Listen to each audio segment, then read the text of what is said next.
ছাত্রদের কাঁধে বন্দুক দিয়ে কারা মাঠে নেমেছে। এই ছাত্ররা আপনার আমার সন্তান, আমাদের আগামী দিনের ভবিষ্যৎ। আমি হাত জোর করে তাদের অনুরোধ করছি যে একটা জিনিস বোঝার জন্য। অবশেষে হাসিনার বিপক্ষে গেলেন শামীম ওসমান। আপনারা এই ভিডিওটা দেখলে অবাক হয়ে যাবেন শামীম ওসমানের বক্তব্যে। শেখ হাসিনা পদত্যাগ করে বাইরের দেশ যাওয়া মাত্রই শামীম ওসমান বিএনপির পক্ষে চলে গিয়েছেন এবং বক্তব্য দিচ্ছেন বিএনপির পক্ষে। একটি মানুষ কিভাবে পল্টি নিতে পারে আপনারা এই ভিডিওটি দেখলেই বুঝতে পারবেন। তো চলুন আমরা সেই ভিডিওটি আগে দেখে আসি শামীম ওসমান কি বক্তব্য দিচ্ছেন। এই ছাত্ররা আপনার আমার সন্তান, আমাদের আগামী দিনের ভবিষ্যৎ। আমি হাত জোর করে তাদের অনুরোধ করছি যে একটা জিনিস বোঝার জন্য, যে হোয়াট ইউ ওয়ান্ট, কি চাও তোমরা। বাবা এটা চাচ্ছ যে শেখ হাসিনা ক্ষমতা থাকবেন না, ওকে ফাইন, শেখ হাসিনা ক্ষমতা থাকবেন না, ক্ষমতায় আসবে কে? যারা নারায়ণগঞ্জের ওই মহিলা সাংবাদিককে শকুনের মতো দিনের বেলায় হাজার হাজার মানুষের সামনে ছিঁড়ে ফেলেছে হায়নার মতো, তারা যারা মেট্রো রেলে আগুন দিয়েছে, তারা যারা এই যে নারায়ণগঞ্জে আওয়ামী লীগ অফিস জ্বালিয়ে দিয়েছে, ওকে ফাইন, এটা জ্বালিয়ে দিতে, নারায়ণগঞ্জ ক্লাব কী দোষ করেছে তারা, এই যে এতগুলি সাংবাদিককে মারা হয়েছে তারা, সরকারি বড় বড় প্রতিষ্ঠানগুলিকে পুড়িয়ে দেওয়া হয়েছে তারা। এদের সাথে সব ছাত্ররা যখন প্রথম আন্দোলন করছে তখন তো কোথাও কিছু পুরায় নেই।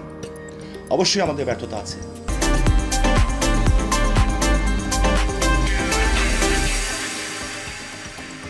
আমি মনে করি যারা এটাকে হ্যান্ডেল করেছেন তাদের ব্যর্থতা আছে।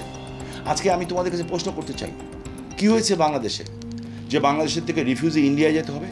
হঠাৎ করে মমতা ব্যানার্জি কেন বলে এই কথা যে বাংলার দরজায় যদি কেউ নক করে আমরা দরজা খুলে দিব? তাহলে নিশ্চয়ই পিছনে কারোর প্ল্যান আছে। কেন উনি আজকে গতকাল বললেন তিস্তার পানি দিব না? কেন বললেন? জামাত শিবিরকে ব্যান করা হয়েছে। আমি মনে করি যে তোমাদের আরও কিছু লিগ্যাল ডিমান্ড আছে। অফকোর্স তুমি ওই লিগ্যাল ডিমান্ড নিয়ে রাখো। 1 ঘন্টা লিগ্যাল ডিমান্ড ফুলফিল হয় না। সব ছাত্র পুলিশের মধ্যে কি সবই আমাদের সরকারের ভিতরে সরকার থাকে? দলের মধ্যে ঠেলার নাম বাবাজি। সম্মানিত ভিউয়ার্স, শামীম ওসমান এই ধরনের লোক, যে পাশে বৃষ্টি আসবে ঠিক সেই পাশে ছাতা ধরবে। শেখ হাসিনা দেশের বাইরে যাওয়া মাত্রই দেখেন কিভাবে পল্টি নিচ্ছেন। দল থাকে, এই আওয়ামী লীগের মধ্যে তো মোস্তাক আহমদ ছিল। সো তোমাদের ভিতরেও তো এরকম লোক থাকতে পারে যারা ছাত্র সেজে তোমাদের সাথে আছে কিন্তু তোমাদেরকে ইউজ করছে। সাংবাদিকদের মারবে কেন? ছাত্র তো সাংবাদিকদের মারার কথা না। এই বাংলাদেশ চাও? যদি এই বাংলাদেশ না চান, অন্তপক্ষে 10 দিনের জন্য আপনারা আপনাদের কর্মসূচি স্টপ করেন প্লিজ। জামাত বিএনপি ব্যান্ড হওয়ার পরে ওরা এখন আপনাদেরকে ব্যবহার করবে, আপনাদের নামটাকে ব্যবহার করবে। আপনারা বলেন ওকে ইউ কন্টিনিউ, আপনাদের আন্দোলন আপনি কন্টিনিউ করেন, 10 দিন পর থেকে করেন। ছাত্রদের যে মেরেছে, যে পুলিশ মেরেছে, তার বিচার হওয়া উচিত। আমি মনে করি অবশ্যই হওয়া উচিত যদি সে ইন্টেনশনাল নিয়ে থাকে। আপনি কেন ভাববেন সবই সরকারের পারপাস সার্ভ করে? সময় দেন সরকারকে ফাইন্ড আউট করতে, সরকারকে সময় দেন। তখন যদি সরকার না করে তখন আপনি করেন। আপনাকে এটাও দেখতে হবে, ওইটাও তো মানুষ না? যুবলীগের একটা ছেলেকে মেরে গাছে ঝুলিয়ে দেওয়া হয়েছে। আপনাকে এটাও দেখতে হবে, পুলিশ মেরেছে, হ্যাঁ ইটস ট্রু, পুলিশ মেরেছে। আপনাকে এটা দেখতে হবে যে পুলিশকেও তো মেরে ফেলেছে। আপনি ছাত্র তো পুলিশকে মারেন নাই, তাহলে কারা মারল? আমার ছাত্রছাত্রী ভাই বোনেরা কেন ওই 4 তলার থেকে 2 দিনের বাচ্চা, 1 দিনের বাচ্চা, 4 দিনের বাচ্চা, 1 মাসের বাচ্চাকে উপর থেকে ছুঁড়ে ছুঁড়ে নিচে ফেলা হলো এবং চাদর দিয়ে তাদেরকে আটকানো হলো? সবগুলি বাচ্চা মরে যেত।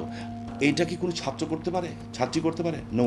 সম্মানিত ভিউয়ার্স, আপনারা তো ভিডিওর মধ্যেই দেখতে পারলেন শামীম ওসমানের বক্তব্য।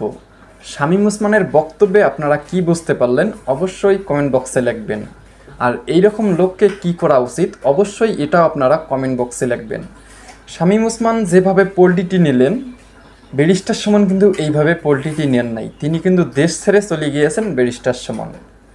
ব্যারিস্টার সুমন মনে করছিলেন যে প্রধানমন্ত্রী কোনোভাবেই পদত্যাগ করবে না, আর এই সুযোগে ব্যারিস্টার সুমন ভালো একটি পর্যায়ে যেতে পারবে। ব্যারিস্টার সুমন যদি ছাত্রছাত্রীদের পিছনে থাকতো, বাংলাদেশের মানুষদের পিছনে থাকতো, তাহলে তিনি কিন্তু মানবতার ফেরিওয়ালা হিসেবেই থাকতেন। তিনি কিন্তু মানবতার ফেরিওয়ালা থেকে এখন নামটি কেটে দেওয়া হয়েছে। সম্মানিত ভিউয়ার্স, এরকম আপডেট ভিডিও পেতে চ্যানেলটি অবশ্যই সাবস্ক্রাইব করে নেবেন। তো ধন্যবাদ সকলকে। নেক্সট ভিডিওতে দেখা হবে। আল্লাহ হাফেজ।